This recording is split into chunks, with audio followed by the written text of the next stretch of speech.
बड़ी खबर इस बीच की 2020 दिल्ली दंगे मामले से जुड़ी हुई खबर। शर्जिल और उमर खालिद को फिलहाल कोई राहत नहीं। देखिए, जिस तरीके से दिल्ली पुलिस ने अपनी तरफ से दलीलें दी थी, उसमें कहा गया था कि सीरियस कॉन्स्पिरेसी में दोनों इन्वॉल्व्ड हैं और ऐसे में इन लोगों ने जमानत याचिका जो है उसके लिए सुप्रीम कोर्ट का रुख किया था, जमानत याचिका दायर की थी। लेकिन फिलहाल बड़ा जो फैसला है सुप्रीम कोर्ट की तरफ से लिया गया, दोनों को ही कोई राहत नहीं मिलेगी। दिल्ली दंगा मामले में शर्जिल और उमर खालिद दोनों ही फिलहाल सलाखों के पीछे रहेंगे। लंबे ट्रायल का हवाला इन लोगों ने दिया था और कोर्ट से अपील की थी कि उन्हें बेल दे दिया जाए। तो बड़ी खबर दिल्ली दंगे मामले से जुड़ी हुई।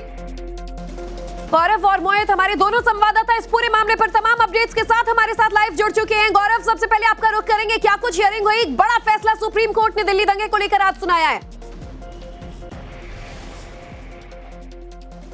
बिल्कुल, देखिए, हालांकि अमूमन ऐसा होता नहीं है कि जब एक ही मामले के तमाम आरोपियों को जो है उनकी जमानत की अर्जी को अलग अलग नज़रों से देखा जाए, लेकिन सुप्रीम कोर्ट में यहाँ पर जस्टिस अरविंद कुमार और जस्टिस प्रसन्ना बी वराली की बेंच ने कहा कि हम यहाँ पर जो सभी आरोपियों की जमानत है उसको अलग अलग नज़रिए और अलग अलग फैक्ट के आधार पर देखेंगे। और ऐसे में सुप्रीम कोर्ट ने ये कहा कि शर्जील इमाम और उमर खालिद की इस दिल्ली दंगे के मामलों में जो भूमिका है वो बाकी आरोपियों से अलग है और ऐसे में हमें उनकी जो बेल जमानत याचिका है वो हम उसे फिलहाल जो है वो खारिज कर रहे हैं। तो फिलहाल सुप्रीम कोर्ट ने उमर खालिद और शर्जिल इमाम की दिल्ली दंगों में भूमिका को देखते हुए उनकी जमानत याचिका खारिज कर दी है। फिलहाल जजमेंट पढ़ा जा रहा है। बाकी के जो अन्य आरोपी हैं, जिसमें गुलफिशा फातिमा है, मीरा हैदर हैं और बाकी के 2-3 आरोपी और हैं, उन सभी की जमानत पर जो है सुप्रीम कोर्ट अलग से फैसला पड़ रहा है। लेकिन सुप्रीम कोर्ट ने ये स्पष्ट कहा कि भले ही जो अनुच्छेद 21 है वो जीवन की स्वतंत्रता की बात करता है, जीवन के अधिकार की बात करता है, बाकी लिबर्टी की बात करता है, जो प्रोलॉन्ग्ड ट्रायल जो चला उसकी बात करता है, प्री ट्रायल बेल के अधिकार की बात करता है। लेकिन इन सब के बीच में हमें ये देखना होगा कि यहाँ पर सभी आरोपों की भूमिका अलग अलग है और हम एक साथ सभी आरोपियों की जमानत की याचिका को एक नजर में नहीं देख सकते हैं, सबको अलग अलग देखा जाएगा। और ऐसे में सुप्रीम कोर्ट ने उमर खालिद और साथ ही साथ शर्जील इमाम, इन दोनों के इस पूरे मामले में कथित संलिप्तता को देखते हुए फिलहाल उनकी जमानत याचिका जो है वो खारिज कर दी। और ये अपने आप में बड़ी खबर है। बाकी आरोपियों का क्या होगा, उनकी जमानत का फिलहाल उसको लेकर सुप्रीम कोर्ट अपना फैसला सुना रहा है। तो देखिए, और भी 4 आरोपी हैं जिनके रिहाई को लेकर या फिर फिलहाल बेल को लेकर अभी फैसला सुनाना है। और जैसा कि गौरव बता रहे हैं, ऐसा अमूमन होता नहीं है कि तमाम आरोपियों के केसेस में अलग अलग मामले से कोर्ट जो है वो इनकी फाइलें देखते हुए आगे फैसला सुनाता है। बहरहाल शर्जिल और उमर खालिद के आरोपों को बेहद संगीन मानते हुए, इनकी कॉन्स्पिरेसी को बेहद सीरियस, जो कि दिल्ली पुलिस ने कहा था, मानते हुए बेल डिनाई कर दिया गया है। मोहित भी हमारे साथ मौजूद हैं। मोहित, जिस तरीके से दिल्ली पुलिस की क्राइम ब्रांच ने आपने कहा था कि बहुत ही स्ट्रांग दलीलें रखी, आज जो सुप्रीम फैसला है कहीं ना कहीं उन दलीलों के पक्ष में सहमत नजर आ रहा है।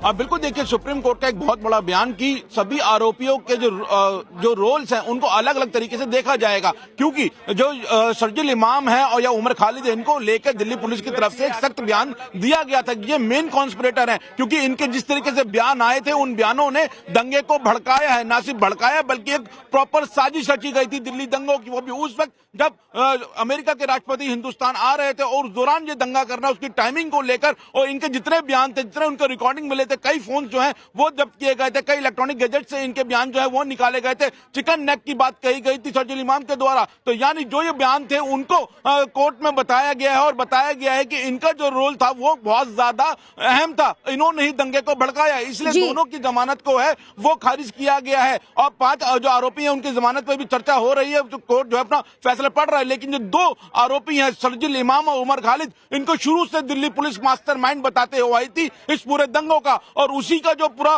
बैकग्राउंड था वो कोर्ट में रखा गया था और इसलिए इन दोनों की जमानत को सबसे पहले रद्द किया गया है। जी, और जिस तरीके से ये पूरा मामला, देखिए, एक तो राष्ट्र विरोधी, देशद्रोह का था। गौरव शायद कोई अपडेट के साथ हमारे पास मौजूद हैं। गौरव, कुछ और जानकारी आपके पास? देखिए, कुछ महत्वपूर्ण बातें मैं जो है यहाँ पर दर्शकों के लिए बता देना चाहता हूँ कि दिल्ली दंगे मामले में सुप्रीम कोर्ट ने शर्जिल इमाम और उमर खालिद की जमानत याचिका खारिज तो कर दी है, लेकिन साथ में कोर्ट ने यह भी टिप्पणी की है कि उनके खिलाफ यूएपीए के तहत पहली नजर में केस बनता है, लेकिन कोर्ट ने बाकी 5 आरोपियों को जमानत देती है। दर्शकों के लिए हम 5 आरोपियों के नाम बता देते हैं। गुलफिशा फातिमा, मीरान हैदर, शिफाउर रहमान, मोहम्मद सलीम खान और शादाब अहमद। इसके अलावा कुछ महत्वपूर्ण बातें सुप्रीम कोर्ट ने कही हैं जो कि इन 5 को जमानत देते हुए कही है। सुप्रीम कोर्ट ने कहा है कि जमानत दे देने का मतलब ये नहीं है कि इनके खिलाफ लगे जो आरोप हैं वो कहीं से हल्के हो जाते हैं। कोर्ट ने कहा कि आरोप जो हैं वो जस के तस बने रहेंगे और वो कहीं से भी उनका जो प्रभाव या आरोपों की जो तीव्रता है वो कहीं से कम नहीं हो जाएगी। उनके खिलाफ जो आरोप जस के तस बने रहेंगे, लेकिन चूंकि जमानत जो है वो किसी भी आरोपी का अधिकार होता है तो उसी आधार के तहत जो है, चूंकि बेल जो है वो एक्सेप्शन और जेल इज जो है वो बेल इज रूल है, यानी कि जो जमानत देना होता है वो नियम होता है और जेल जो है वो अपवाद में ही दिया जाता है। लेकिन फिलहाल यहाँ पर जो 5 लोगों को जो यहाँ पर बेल दी गई है वो नियमों के तहत दी गई है, लेकिन यह भी कोर्ट ने कह दिया है कि उनके ऊपर जो गंभीर आरोप लगे हैं वो बने रहेंगे। लेकिन उमर खालिद और शर्जील इमाम की भूमिका को लेकर कोर्ट ने जो कहा है वो बहुत महत्वपूर्ण है। कोर्ट ने कहा है कि उनकी जो भूमिका है वो प्लानिंग और ऑर्गेनाइजेशन दोनों के तहत बनती, यानी कि इस पूरे दंगे की साजिश रचना और इसको लेकर संगठन खड़ा करना और इसको ऑर्गेनाइज करना, इस पूरे दंगे को, इनमें इनकी जो भूमिका है महत्वपूर्ण। और ऐसे में इनकी भूमिका और संलिप्तता को देखते हुए सुप्रीम कोर्ट ने उमर खालिद और शर्जील इमाम, बिल्कुल, और ये पूरी प्लानिंग कॉन्स्पिरेसी के तहत इस दंगे को दिल्ली में अंजाम दिया गया था साल 2020 में। और कोर्ट ने भी कहा कि इन दोनों की जो भूमिका है खास तौर पर वो पहली नजर में यूएपीए के तहत पाई जाती है, यानी कि यूएपीए के तहत ही इन दोनों के खिलाफ जो मामला चल रहा था वो आगे भी चलता रहेगा। और इसी के लेकिन सुप्रीम कोर्ट ने यह भी कहा है कि कोई 5 साल तक जेल में है, इसका मतलब ये नहीं है कि उनको बेल मिलना चाहिए। और इसी बेसिस पर उन्होंने कहा कि अपराध के ब्याह पे उनको जेल में रखा जा रहा है, बाकी को बेल दी जा रही है। अपराध तो अभी साबित नहीं हुआ और सुप्रीम कोर्ट के कई ऐसे फैसले हैं जिसमें कहा गया है कि जब एक आदमी बिना कन्विक्शन के लंबे अरसे से जेल में है उसकी रिहाई बेल पर होनी चाहिए। ये भी सुप्रीम कोर्ट के फैसले हैं। तो अब क्या देखकर सुप्रीम कोर्ट ने फैसला किया है, ये तो इस पर तो टिप्पणी तभी हो सकती है जब पूरे जजमेंट का अध्ययन हो, जिस पर कुछ समय लगेगा। And what's your comment on Supreme Court dismissed the bail of Umar Khalid and Shardil Imam and remaining 5 people are granted bail? Well, the Supreme Court decides the matters on the basis of record before it. I'm sure the Supreme Court must have found reasons to distinguish between the two sets of cases. However, the libertarians in this country today would be most unhappy because Shardil Rahman and Umar Khalid have been in jail for a very long time, and the Supreme Court's own judgments say that long incarceration itself should be a consideration for the grant of bail. After all, there is no recompense for liberty once lost. तो देखिए, आप senior वकीलों को सुन रहे थे जो ये कह रहे हैं कि कोर्ट ने जरूर कोई ना कोई आधार पाया होगा जिसके तहत एक मामले में 2 अलग फैसले सुनाए गए। कुल तमाम 7 आरोपियों में से 2 मुख्य आरोपी जो हैं शर्जील और उमर खालिद को जमानत नहीं दी जाती है। प्रथम दृष्टया यूएपीए के तहत ही केस चलाए जाने का आदेश सुप्रीम कोर्ट द्वारा दिया जाता है, लेकिन बाकी 5 आरोपी हैं। सुप्रीम कोर्ट कहता है कि सबके रोल इस पूरे मामले में अलग अलग हैं और इसी आधार पर सबका फैसला अलग अलग सुनाया जाता है। बाकी 5 आरोपियों को फिलहाल जमानत दे दी गई है, लेकिन साथ ही ये भी स्पष्ट किया कि इसका मतलब ये नहीं कि वो दोषी नहीं है, आरोपी नहीं है। मामला अभी भी चलेगा, चूंकि पूरा मामला अंडर ट्रायल है। तो ऐसे में उन 5 को फिलहाल बेल दे दी गई है, लेकिन शर्जील और उमर खालिद को लेकर बड़ा फैसला, इन दोनों को संगीन इनका रोल पाते हुए बेल डिनाई कर दिया गया। अनुज भी हमारे साथ जुड़ चुके हैं इस पूरे मामले को लेकर। अनुज, जिस तरीके से यूएपीए के तहत आतंकवाद को बढ़ावा देने, फैलाने, एक बड़ी प्लानिंग प्लॉटिंग के तहत दिल्ली को दहलाने, दिल्ली में जो दंगे हुए थे वो करने का आरोप इन लोगों पर लगा, और साथ ही हमने देखा कि नए साल के मौके पर अमेरिका से भी इनको समर्थन मिल रहा है। ममदानी जो है मेयर न्यूयॉर्क के, वो लिखते हैं कि जल्द से जल्द रिहा करो। निश्चित तौर पर एक बड़ा इन्वॉल्वमेंट, बड़ी प्लानिंग की तरफ तमाम जो दलीलें कोर्ट में दी गई थी, कहीं ना कहीं इनको आधार मानते हुए कोर्ट ने आज ये बड़ा फैसला सुनाया है कि बेल रिजेक्ट कर दिया है।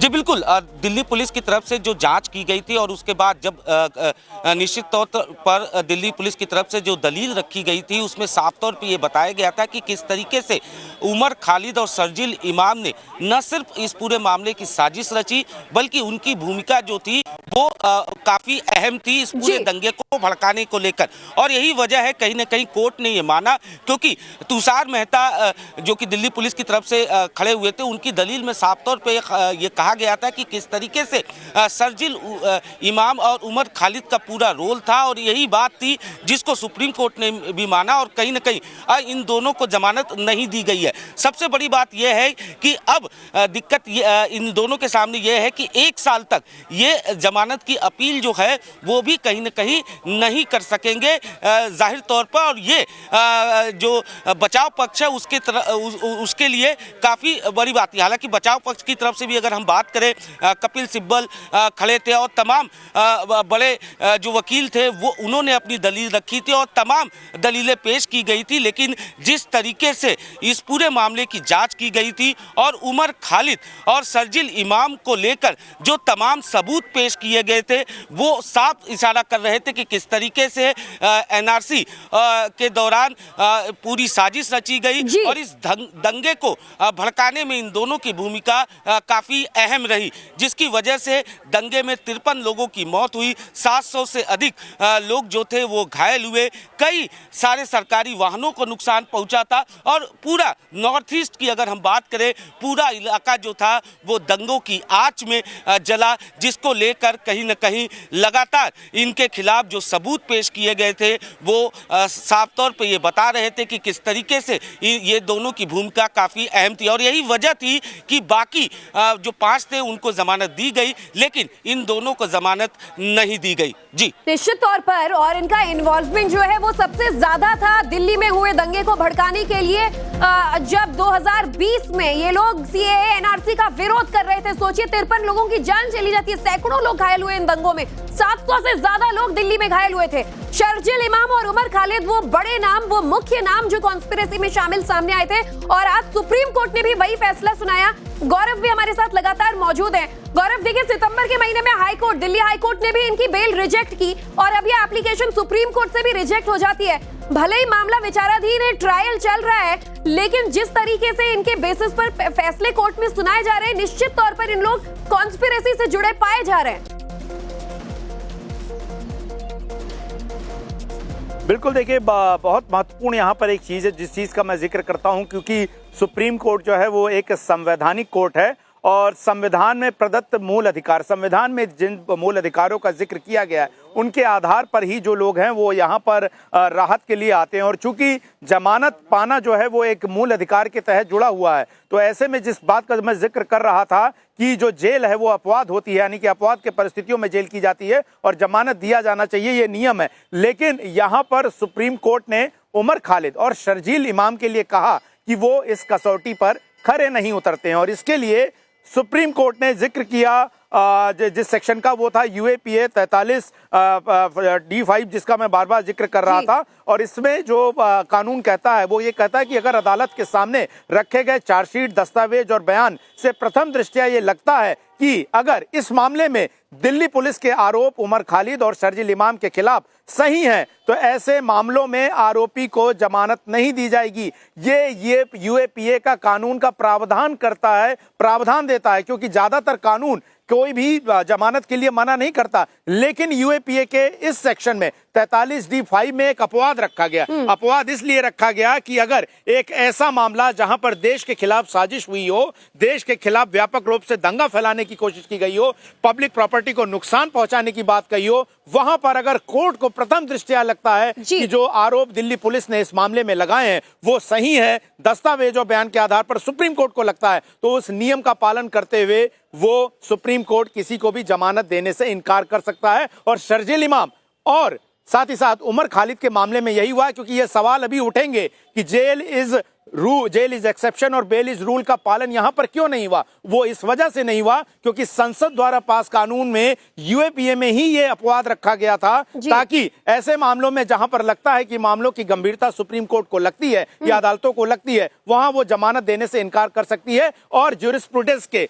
न्याय के सिद्धांत से उलट जाकर लोगों को जमानत देने से इनकार कर सकती है। और यहाँ पर उमर खालिद और शर्जील इमाम की जो भूमिका इस सेंट्रल रोल में थी, कोर्ट ने ये कहा, टिप्पणी कहा कि उनकी भूमिका जो है वो सेंट्रल रोल में, यानी कि केंद्रीय रोल में अगुआ है, वो इस पूरे दंगे की भूमिका के मुख्य साजिशकर्ता के तौर पर जो है वो नजर आए हैं। ऐसे में इनको जमानत नहीं दी जा सकती और ये सुप्रीम कोर्ट ने फिलहाल साफ करते हुए इन दोनों की जमानत याचिका खारिज की है। वहीं बाकी के अन्य 5 आरोपियों को जमानत दे दी है, ये कहते हुए कि उनके खिलाफ लगे आरोपों की गंभीरता इस जमानत देने के आदेश से कम नहीं हो जाएगी। आरोपों की गंभीरता उतनी ही बरकरार रहेगी और साथ ही साथ उमर खालिद और शर्जील इमाम की भूमिका तो जो है वो कोर्ट ने फिलहाल यहाँ पर स्पष्ट करते हुए उनकी जमानत जो बता रहे हैं, हम भी अपने दर्शकों को एक बार फिर से समझा देते हैं कि यूएपीए का 43D5 जो है जमानत देने के सामान्य प्रावधानों से अलग है। इसकी दलील जो है वो कोर्ट ने दी है। काफी गहन अध्ययन के बाद कोर्ट ने आज फैसला सुनाया और जजेस ने ये भी कहा कि फैसला थोड़ा लंबा हो सकता है और ऐसे में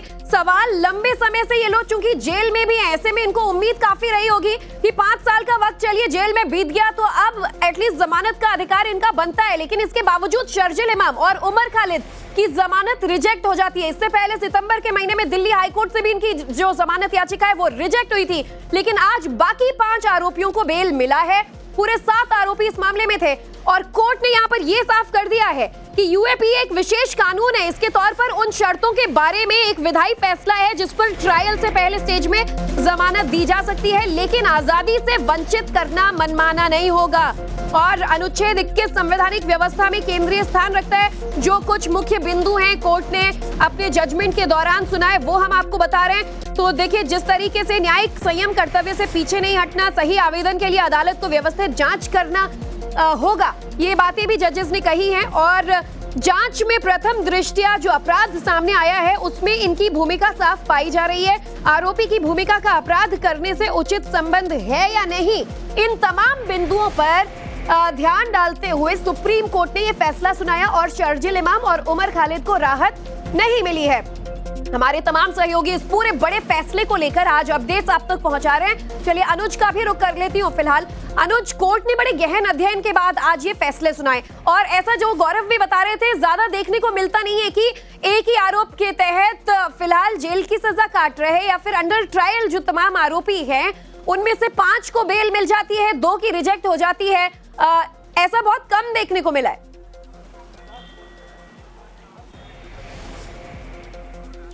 जी बिल्कुल, और जिस तरीके से दिल्ली पुलिस की स्पेशल सेल ने इस पूरे मामले की जांच की थी और जांच के बाद जो चार्जशीट दाखिल की गई थी उसमें भी ये बताया गया था कि किस तरीके से उमर खालिद ने पहले से ही इस पूरी दंगों की साजिश रची थी। विभिन्न संगठनों के साथ मिलकर वो तमाम सामान जो है वो पहले इकट्ठा किए गए थे, जिसमें से लाउड स्पीकर जिसके जरिए तुरंत भीड़ को इकट्ठा कर लिया जाए, साथ ही साथ दंगों में जो पत्थर थे, जो तमाम चीज़ें थी, वो कहीं ना कहीं जिस तरीके से जांच की गई थी उससे साफ पता चल रहा था कि कैसे पहले से ही इस पूरे मामले की साजिश रची गई थी। उसमें उमर खालिद और शर्जील इमाम की जो भूमिका थी वो काफ़ी अहम थी। कई बार मीटिंग और कई ऐसे व्हाट्सएप चैट जो हैं वो दिल्ली पुलिस के हाथ लगे थे, जिससे साफ पता चल रहा था कि किस तरीके से इन दोनों ने इस पूरी दंगों की साजिश रची थी। साथ ही साथ दिल्ली पुलिस की जो चार्जशीट थी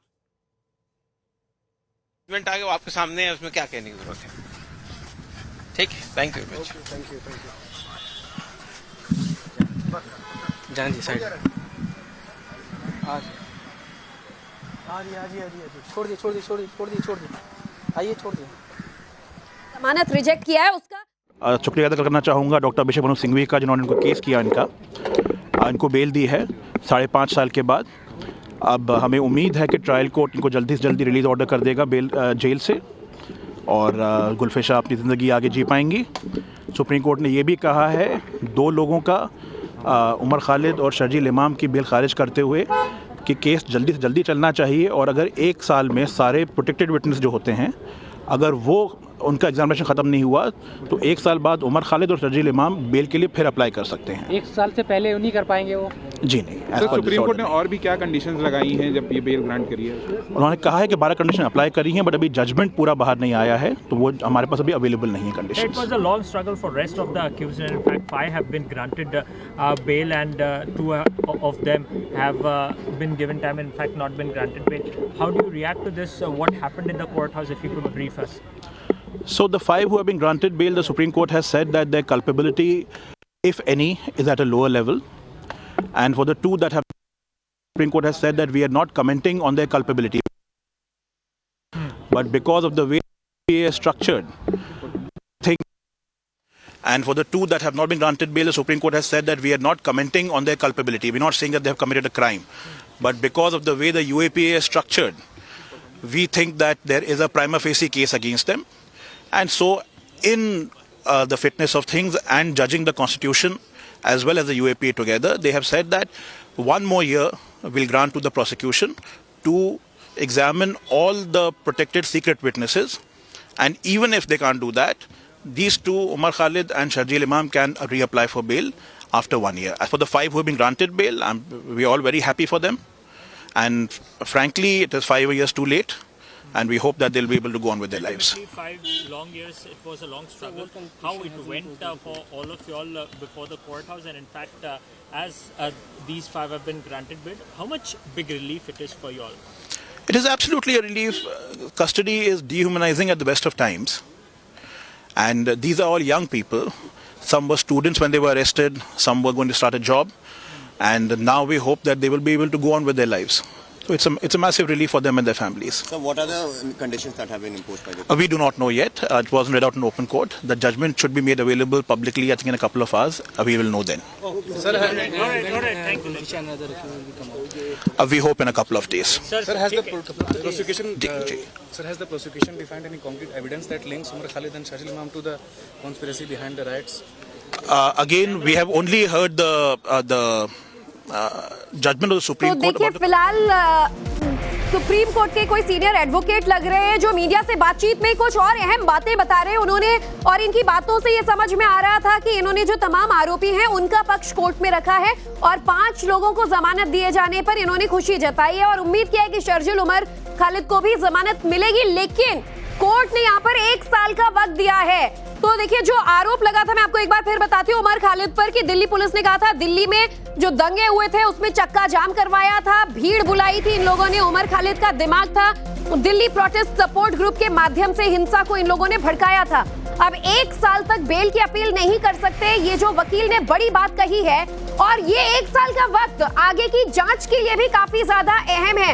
इस 1 साल में आगे की जो पूरी प्रोसीडिंग है वो हो जानी चाहिए, क्योंकि आरोपियों के वकीलों ने भी ये दलील दी थी कि सुनवाई में सामान्य से ज्यादा देरी हो रही है, जांच में देरी हो रही है, चार्जशीट की रणनीति जो है इसमें ट्रायल को लंबा खींच दिया।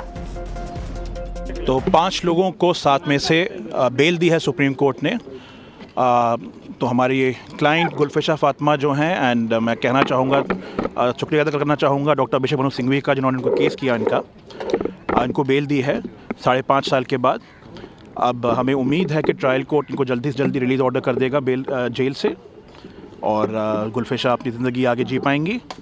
सुप्रीम कोर्ट ने ये भी कहा है 2 लोगों का, उमर खालिद और शर्जील इमाम की बेल खारिज करते हुए कि केस जल्दी से जल्दी चलना चाहिए, और अगर 1 साल में सारे प्रोटेक्टेड विटनेस जो होते हैं अगर वो उनका एग्जामिनेशन ख़त्म नहीं हुआ तो 1 साल बाद उमर खालिद और शर्जील इमाम बेल के लिए फिर अप्लाई कर सकते हैं। 1 साल से पहले नहीं कर पाएंगे वो जी। तो आपने ये जो एडवोकेट है इनकी बातें सुनी। गौरव और अनुज हमारे साथ मौजूद है। गौरव, जरा ये जो आप भी बाइट अगर सुन रहे होंगे, वकील साहब बातें बता रहे हैं, इसकी मुख्य बिंदु आपसे डिटेल में समझना चाहेंगे। 1 साल का वक्त सुप्रीम कोर्ट ने दिया है। एक तरफ आरोपियों की तरफ से दलील दी गई थी कि ट्रायल में देरी हो रही है, और 5 साल एक बहुत लंबा वक्त होता है, ऑलरेडी जेल में ये लोग बंद हैं, तो ऐसे में ये वक्त आगे की ट्रायल के लिए, जांच फिनिश करने के लिए दिया गया है या फिर इनको रीअप्लाई करने के लिए सुप्रीम कोर्ट ने दिया है? 5 लोगों को 7 में से बेल दी है सुप्रीम कोर्ट ने। तो हमारी ये क्लाइंट गुलफिशा फातिमा जो हैं, एंड मैं कहना चाहूँगा, शुक्रिया अदा करना चाहूँगा डॉक्टर बिशप मनोज सिंघवी का, जिन्होंने इनको केस किया, इनको बेल दी है 5.5 साल के बाद। अब हमें उम्मीद है कि ट्रायल कोर्ट इनको जल्दी से जल्दी रिलीज़ ऑर्डर कर देगा बेल जेल से, और गुलफिशा अपनी ज़िंदगी आगे जी पाएंगी। सुप्रीम कोर्ट ने ये भी कहा है 2 लोगों का, उमर खालिद और शर्जील इमाम की बेल खारिज करते हुए कि केस जल्दी से जल्दी चलना चाहिए, और अगर 1 साल में सारे प्रोटेक्टेड विटनेस जो होते हैं अगर वो उनका एग्जामिनेशन ख़त्म नहीं हुआ तो 1 साल बाद उमर खालिद और शर्जील इमाम बेल के लिए फिर अप्लाई कर सकते हैं। 1 साल से पहले नहीं कर पाएंगे वो जी नहीं। तो चलिए आगे भी इस पूरे मामले पर कवरेज हमारी लगातार जारी रहेगी, लेकिन सुप्रीम कोर्ट ने दिल्ली दंगे के आरोपियों के खिलाफ आज एक बड़ा फैसला सुनाया है। जमानत याचिका को लेकर 7 में से 5 को बेल ग्रांटेड है तो 2 की बेल रिजेक्ट कर दी गई। For more of such videos, do like, share and subscribe to ET Now Swadesh.